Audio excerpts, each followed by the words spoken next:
everyone, I am Jadeley Templado and I'll be reading my answers for Macroeconomics 122 assignment in inflation. So first question, um, I, what is inflation, and explain each type of inflation and its causes, why it happened. So inflation is the sustained increase in the general price level of goods and services in an economy over time, resulting in a decrease in the purchasing power of a currency. Inflation is typically expressed as the annual percentage and can have various causes and consequences. There are several types of inflation, each are shown and underlying causes. So demand pull inflation. This happens when the demand for goods and services exceeds the supply. Producers may increase prices to take advantage of the increased demand. This can be caused by increased consumer spending, government spending, investment, or external factors like exporting. So next is the cost pushed inflation. So this happens when businesses raise prices to maintain their profit margins because the cost of production has increased. Now, this can be due to various factors such as rising raw material costs, increased wages, supply chain disruptions, or changes in government policies. Next is the built-in inflation, or wage price spiral. Workers demand higher wages to keep up with rising prices, and businesses then raise prices to cover increased labor costs. This leads to a continuous cycle of wage and price increases. This is often a result of past inflation of the expectation of the future inflation. Next is the monetary inflation. This is primarily driven by an increase in the money supply within an economy. It can be caused by central banks printing more money or implementing policies to stimulate economic growth or address financial crisis. Next is the structural inflation. This is caused by long-term structural issues within an economy like monopolies or lack of competition. So it results from rigid labor markets, regulatory barriers, or other systematic problems that prevent the efficient allocation of resources and hinder price stability. And last is the hyperinflation. This is an extreme form of inflation characterized by a rapid and out-of-control price increases. It usually occurs when a country's monetary system collapses and the value of its currency becomes nearly worthless. So inflation have both positive and negative effects on the economy. So moderate inflation can encourage spending and investment. However, high or hyperinflation can erode savings, distort economic decisions, and create financial instability. So central banks and governments usually employ various monetary and fiscal policies to control and manage inflation within a target range, typically around 2 to 3% per year in many developed economies. So the next question is, at what particular year and whose administration in the Philippine history wherein inflation is at its lowest and highest rate?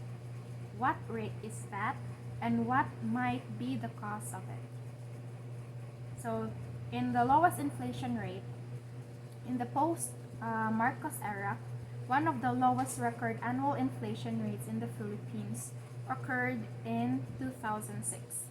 During the administration of the President Gloria Macapagal Arroyo, in that year, the annual inflation rate was approximately 2.8%, Low inflation during this period can be attributed to stable economic condition and prudent fiscal and monetary policies.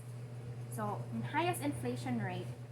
One of the highest inflation rates in the recent Philippine history occurred in 1984 during the administration of the President Ferdinand Marcos. In that year, the country experienced hyperinflation with annual inflation exceeding 50,000%. The primary cause of this hyperinflation was excessive money printing and economic mismanagement, leading to a collapse in the Philippine peso value. For the third question, in relation to hyperinflation, summarize what happened in Zimbabwe's economy from early 2007 onwards. So from early 2007 onwards, Zimbabwe experienced one of the most severe and widely documented cases of hyperinflation in modern history. The hyperinflation crisis in Zimbabwe was characterized by an exponential price increase and a collapse of the country's currency, the Zimbabwean dollar. So here's the summary of what happened. First was the economic mismanagement. The hyperinflation crisis in Zimbabwe was primarily driven by financial mismanagement and a series of ill-advised policies implemented by the government led by President Robert Mugabe. These policies include land seizures from white farmers, which disrupted agricultural production, and excessive money printing to finance government spending. Next was the hyperinflation source. The inflation rate in Zimbabwe began to accelerate rapidly, reaching alarming levels.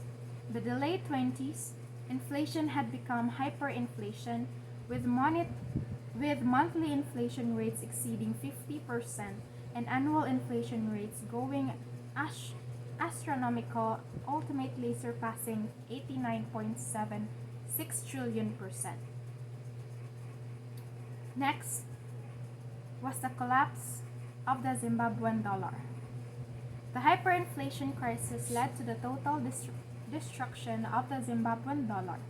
The currency became worthless, and people resorted to using foreign currencies, especially the US dollar and the South African rand, for every transactions.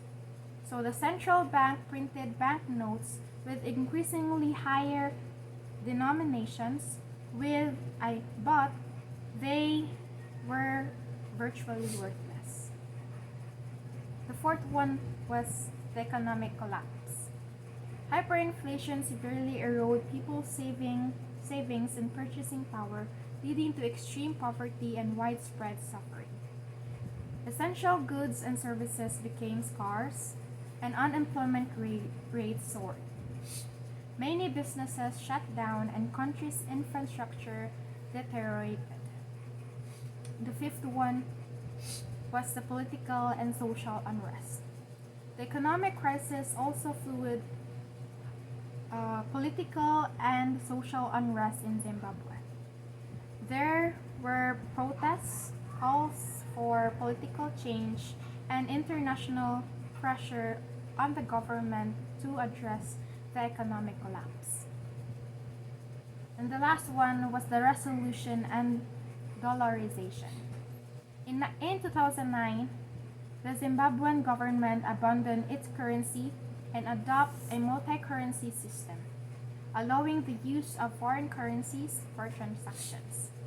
This move helped stabilize the economy somewhat, but significant challenges remained, including rebuilding infrastructure and restoring investor confidence. So the hyperinflation crisis in Zimbabwe is a cautionary tale of the devastating consequences of economic mismanagement and hyperinflation. So it took many years for the country to begin its economic recovery and build its institutions. So that would be all for my answers. Thank you for watching. Once again, I'm Templado Jadeley Maurice B.